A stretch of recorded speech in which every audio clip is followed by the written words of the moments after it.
Welcome to CMA पाठशाला। Hello friends, आज हम पढ़ेंगे हमारा paper number 19 that is cost and management audit का स्टडी नोट नंबर 4 जो है cost auditor professional ethics and responsibility. इस चैप्टर में हम पढ़ेंगे कि कॉस्ट ऑडिटर के क्या रिस्पॉन्सिबिलिटीज होते हैं और उनको कौन कौन से प्रोफेशनल एथिक्स को फॉलो करना होता है। ठीक है, तो सबसे पहले हम स्टार्ट करेंगे डेफिनेशन से। कॉस्ट ऑडिटर कौन होते हैं? यहाँ companies cost record and audit rules के अकॉर्डिंग बताया गया है, डेफिनेशन दिया है। Cost auditor means a cost accountant in practice. जो भी कॉस्ट अकाउंटेंट प्रैक्टिस में होंगे वो कॉस्ट ऑडिटर होंगे। ठीक है, फिर cost accountant in practice means क्या है? Cost accountant in practice means a cost accountant as defined in clause B of subsection 1 of section 2 of CWA act 1959। ठीक है, who hold a valid certificate, जिसके पास कॉस्ट अकाउंटेंट इन प्रैक्टिस का certificate हो। ठीक है, या फिर वो deemed to be in practice भी हो सकता है, या तो प्रैक्टिस में हो या तो deemed to be in practice. ठीक है, और मतलब जिसका फर्म हो या फिर LLP, कॉस्ट अकाउंटेंट का LLP भी हो सकता है और फिर फर्म भी हो सकता है। ठीक है, तो वो हम कहलाता है कॉस्ट अकाउंटेंट इन प्रैक्टिस। अब आगे पढ़ेंगे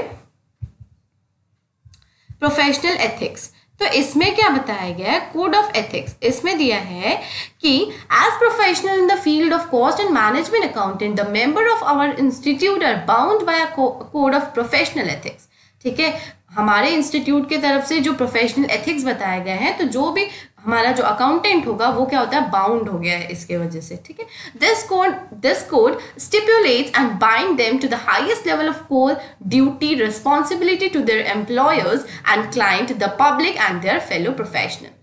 क्या होगा कि जो कॉस्ट ऑडिटर होते हैं उनका क्या रिस्पॉन्सिबिलिटी है, क्या ड्यूटी है, और उनको एकदम हाईएस्ट लेवल का केयर, मतलब सबसे अच्छा उन लोगों को स्टैंडर्डाइज्ड वे में अपने क्लाइंट्स को ट्रीटमेंट देना है, अपने एम्प्लॉयज़ को ट्रीट करना है उसी वे में जो हमारा एथिक्स बताया है। ठीक है, तो objective of the accountancy profession are to work to the highest standard of professionalism.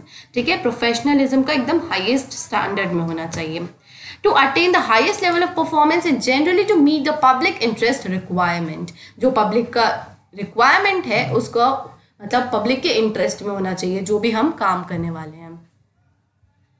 ठीक है, तो उसमें लिखा है these objective require 4 basic need to met. ठीक है, जो बेसिक नीड हमें बताया गया है कि क्या क्या फुलफिल होना चाहिए वो हम देखते हैं।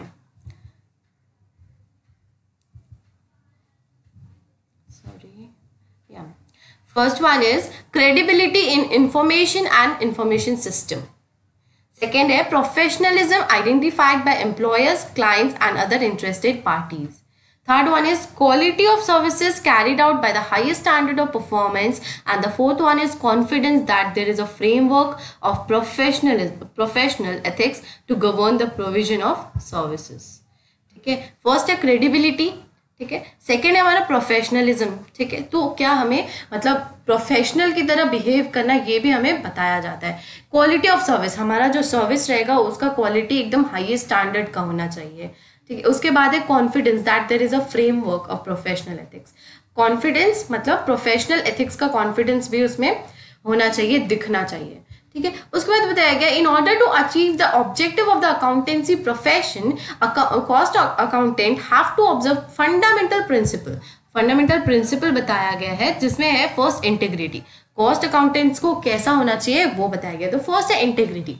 अ cost accountant should be straight forward and honest in performing his services. जो भी वो सर्विस प्रोवाइड कर रहा है तो उसका क्या मतलब होना चाहिए? ये एकदम स्ट्रेट फॉरवर्ड एंड ऑनेस्ट होना चाहिए। कॉस्ट अकाउंटेंट को हमेशा ऑनेस्ट होना चाहिए, बाइस्ड नहीं होना चाहिए। ठीक है, या फिर मतलब जो ट्रू एंड फेयर मतलब उसका जो स्टेटमेंट रहे वो एकदम ट्रू एंड फेयर हो। Second objectivity. ऑब्जेक्टिविटी में ये बताया गया है कि फेयर मतलब अ cost accountant should be fair. ठीक है, and should not allow prejudice और बाइस तो बाइस तो बिल्कुल भी नहीं होना चाहिए, ये हमारा ऑब्जेक्टिविटी है। थर्ड है हमारा कॉम्पिटेंस। कॉम्पिटेंस में क्या है कि a cost accountant must refrain from performing any services which is not competent to carry out unless proper advice and assistance is obtained to ensure that the service is performed to the satisfaction। like किसी भी तरह का उनको help या फिर advice चाहिए होता है तो उन्हें मतलब एकदम फ्रीली बोल देना चाहिए अपने क्लाइंट को। ठीक है, फिर है कॉन्फिडेंशियलिटी। कॉन्फिडेंशियलिटी में क्या होता है कि सिक्रेसी होनी चाहिए। लाइक कॉस्ट अकाउंटेंट हमारे यहाँ वर्क कर रहा है तो ऐसा नहीं कि जो हमारे कंपनी का जो सीक्रेट है वो जाके कहीं और पे किसी और को बताए। तो क्या होना चाहिए, कॉस्ट अकाउंटेंट को कॉन्फिडेंशियल होना चाहिए। And the last one is professional behaviour. Professional behaviour is very important for every professional, ठीक है। A cost accountant should act in a manner consistent with the good reputation of the profession। मतलब अपने profession का वो good reputation provide करे, ऐसा होना चाहिए। In addition to the fundamental principle above, a cost accountant in practice should be and appear to be free of any interest which might be regarded, whatever its actual effect, being incompatible with integrity, objectivity and independence। Duty of cost auditor to report fraud। किसी तरह का अगर आप जिस company में work कर रहे हो वहां पे आपको दिख रहा है कि यहाँ पे कोई फ्रॉड है तो उस टाइम पे आपका क्या ड्यूटी होगा ये हमें बताता है इस सेक्शन में। जो हमारा कंपनीज एक्ट 2013 का जो कंपनीज एक्ट है उसमें बताया गया है सेक्शन 143 में, ठीक है। तो पढ़ते हैं इसमें क्या लिखा है। According to section 143 subsection 12 of the Companies Act 2013, if an auditor of a company in the course of performance of his duty as auditor has reason to believe that an offense involving fraud is being or has been committed against the company by officers and employee of the company, he shall immediately report the matter to the central government within such time and in such manner as may be prescribed। मतलब अगर किसी company में दिख रहा है कि fraud हो रहा है या तो ऑफिसर्स की तरफ से या तो एम्प्लॉय की तरफ से, तो कॉस्ट ऑडिटर को डायरेक्टली सेंट्रल गवर्नमेंट को इन्फॉर्म कर देना चाहिए, जो हमें प्रेस्क्राइब्ड डे दिया गया है कि कितने दिन में करना है। यहाँ पे डे भी दिया हुआ है कि 60 डेज है आई थिंक। तो उतने हम लोग को डेट में, प्रेस्क्राइब डेट में हमें सेंट्रल गवर्नमेंट को इन्फॉर्म करना है और जैसे मतलब जो प्रेस्क्राइब किया गया मैनर उसमें ही हम लोग को बताना है, ठीक है। फिर subsection 13 specifies that no duty to which an auditor of a company may be subject to shall be regarded as being contravened by reason of his reporting the matter। मतलब किसी तरह का कॉन्ट्रावेंशन नहीं होना चाहिए, मतलब कॉस्ट अकाउंटेंट की तरफ से गुड फेथ में उसका काम होना चाहिए, ठीक है। उसके बाद है subsection 14 makes it clear that he provision that the provision of this section shall mutatis mutandis apply to the cost accountant in practice conducting cost audit under section 148। तो जैसा सेक्शन 148 में बताया गया था तो सारा सेम मतलब होना चाहिए उसका, ठीक है। अप्लाई करता है इस पे भी, ठीक है। सेक्शन 148 जो था वो 143 पे भी अप्लाई करेगा। उसके बाद according to subsection 15, if any auditor, cost accountant or a company secretary in practice do not comply with the provision of subsection 12, he shall be punishable with fine, ठीक है। फाइन बताया गया है हमें, फाइन लगेगा कितना का 1 लाख रुपये, ठीक है। Which shall not be less than 1 lakh रुपये but which may extend to the 25 lakh रुपये, ठीक है, 25 लाख रुपये। उसके बाद है matter to be reported immediately but not later than 2 days, मतलब जिस दिन पता चला उसी दिन हमें मैटर को क्या करना है, रिपोर्ट कर देना है, ठीक है। Knowing knowledge specifying nature and fraud with description and approximate amount involve, मतलब कितना अमाउंट इन्वॉल्व है उस फ्रॉड में और क्या फ्रॉड है उसका डिस्क्रिप्शन देना है हमें, ठीक है। ये था हमारा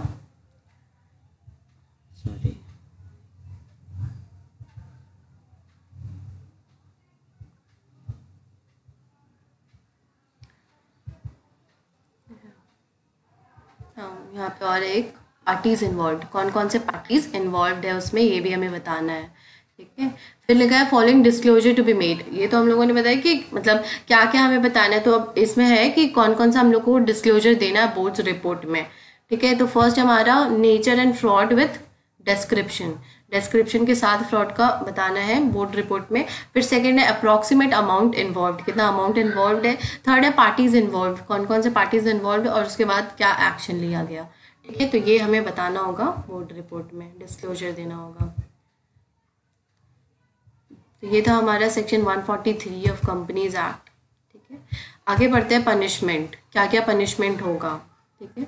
With prejudice to any liability including repayment of any debt under this act or any other law for the time being in force, any person who is found to be guilty of fraud shall be punishable with imprisonment for a term which shall not be less than 6 months but which may extend to 10 years, and shall also be liable to fine which shall not be less than the amount involved in the fraud but which may extend to the 3 times of the amount involved. ठीक है.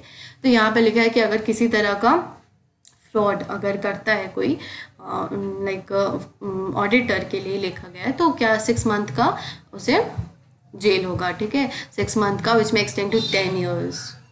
पहले तो 6 month minimum 6 month है लेकिन extend हो सकता है कब तक के लिए 10 ईयर्स के लिए. And shall also be liable to fine which not less than amount involve. मतलब जितना अमाउंट जो फ्रॉड का अमाउंट था, ठीक है, लाइक 10 लाख रुपये का अगर फ्रॉड हुआ है तो उतना मतलब वो मिनिमम अमाउंट है. 10 लाख तो रहेगा ही और एक्सटेंड हो सकता है 3 टाइम्स. लाइक 10 लाख का था तो 30 लाख भी हो सकता है.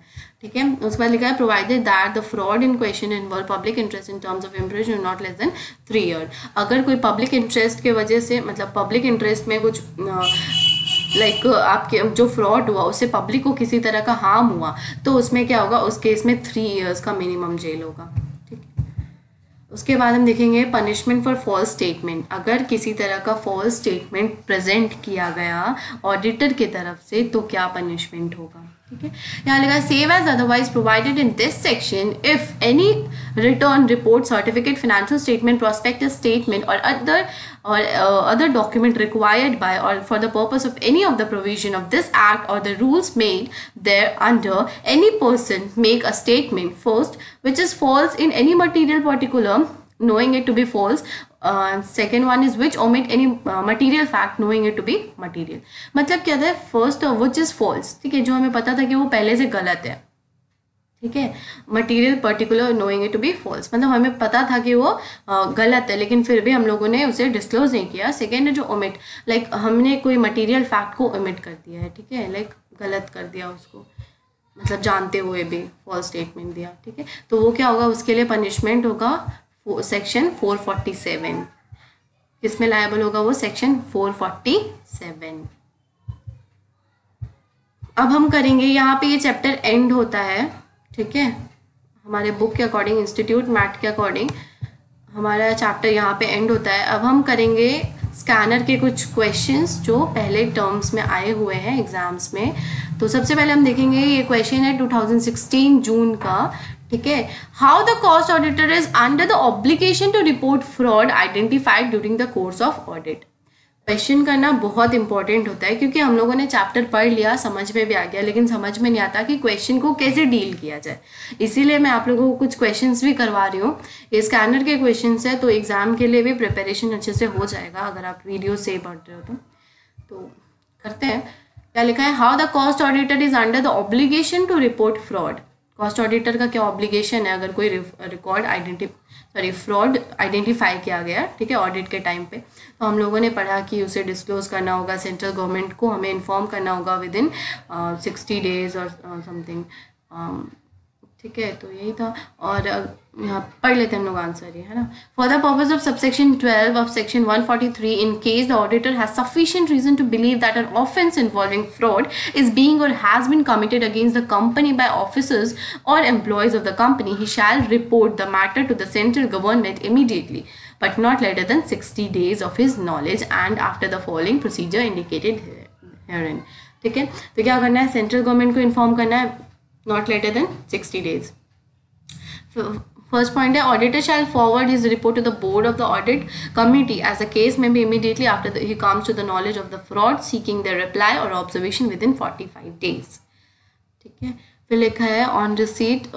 ये आप लोग खुद ही पढ़ लीजिएगा, मैंने आंसर प्रोवाइड कर दिया. अगर आप बोलोगे तो मैं डिस्क्रिप्शन बॉक्स में इसका नोट्स भी डाल दूंगी. ठीक है.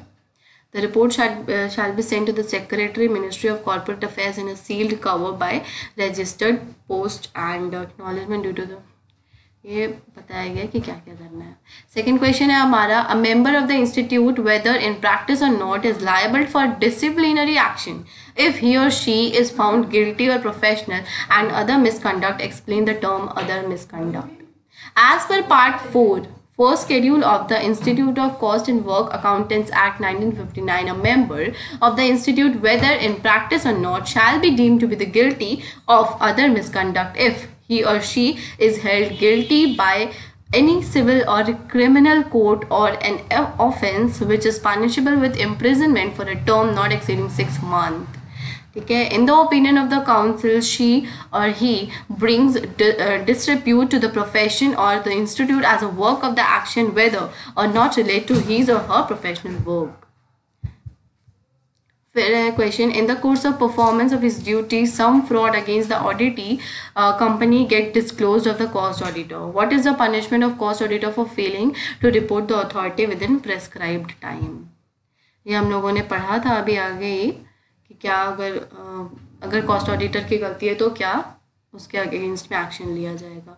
वही है सेम चीज़. फिर है क्वेश्चन हमारा,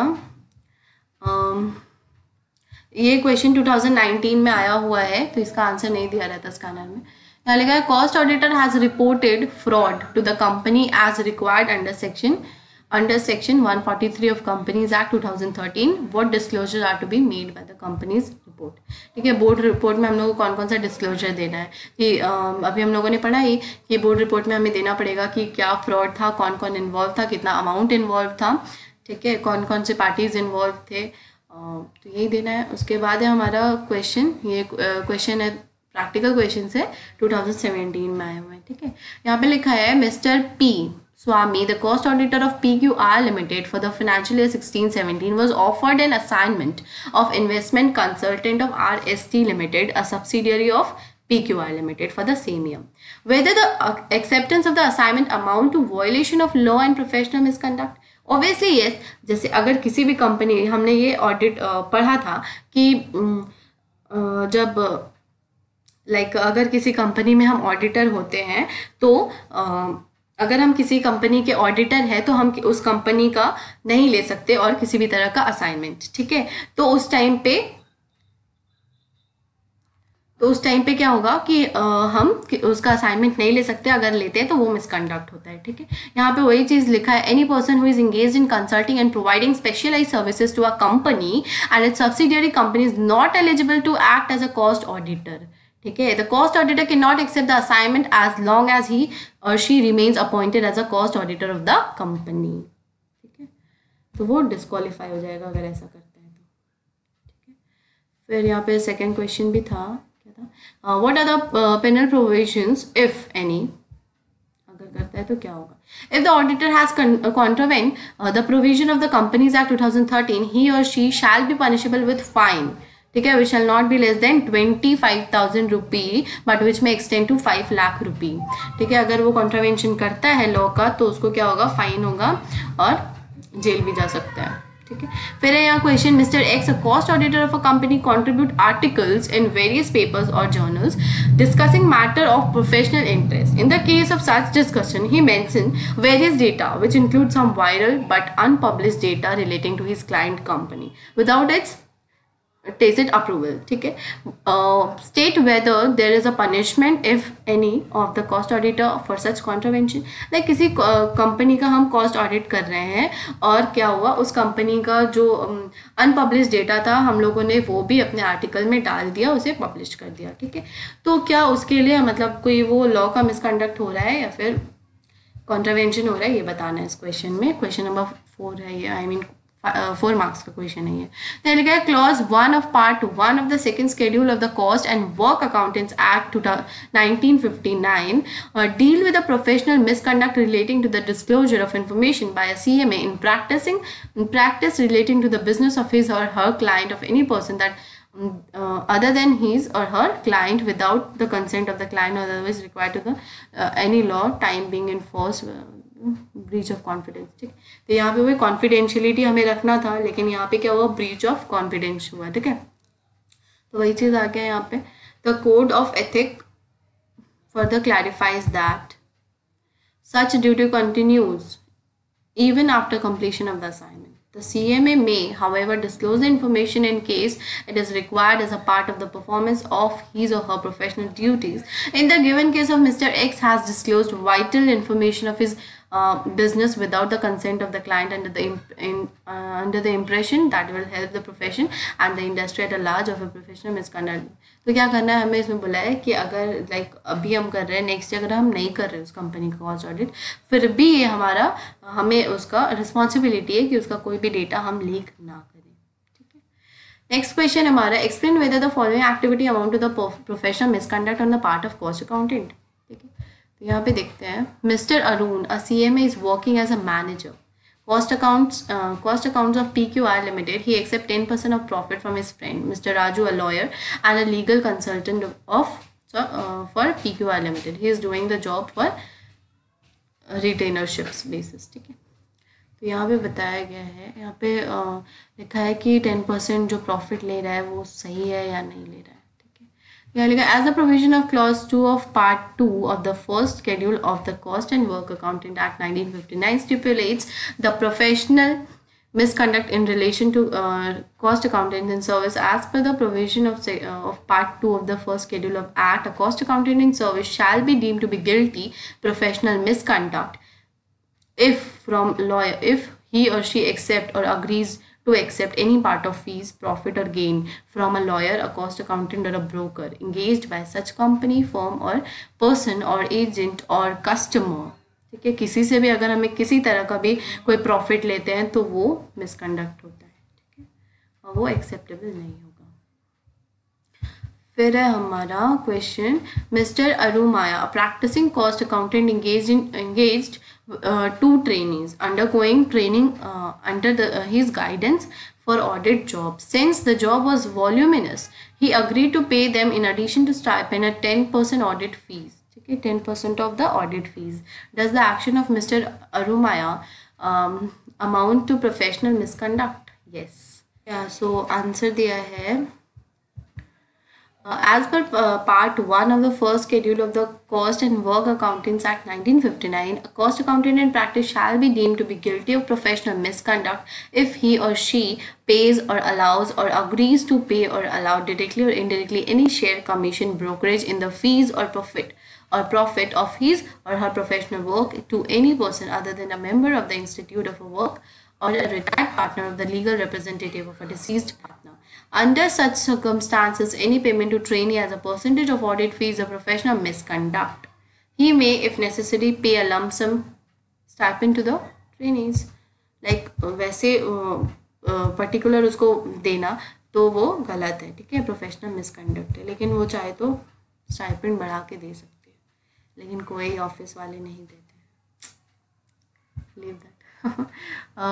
फिर है question, ABC Limited changed its stock valuation policy from FIFO method to average cost method in the financial year 1819, as a result of which the profit of the company was inflated by 25 lakh rupees. The change in policy and the fact of additional gain were disclosed by the company nor the cost auditor in the audit report. State whether the cost auditor is deemed to be guilty of professional misconduct. Like उसने 25 लाख रुपए का जो amount था वो show नहीं किया है. ठीक है. तो यहाँ पे हम लोग देखते हैं, लिखा है, the second schedule of cost and work accountants act 1959 stipulates that the cost accountant in practice shall be deemed to be guilty of professional misconduct if he failed to disclose a material fact. Like 25 lakh रुपए का profit है तो वो material fact ही हुआ ना, बड़ा amount है तो क्या उसको डिस्क्लोज करना ज़रूरी था. But disclosure of which necessary for making such statement. Item 7 दिया है कि does not exercise due diligence or is grossly negligent in the conduct of his professional duty. Like professional duty में से उसने क्या नेग्लिजेंसी कर दिया, कुछ लाइक नेग्लिजेंसी था तो वो भी मिसकंडक्ट में ही आता है. ठीक है. Fail to invite attention like when a material departure from the generally accepted procedure of costing and pricing applicable to the circumstances. In the given circumstances, the auditor has failed to in his duty and is deemed to be guilty of professional misconduct. So that's it for today. I hope आप लोगों को class अच्छी लगी हो. पसंद आए तो like ज़रूर करना मेरे लिए. So bye bye.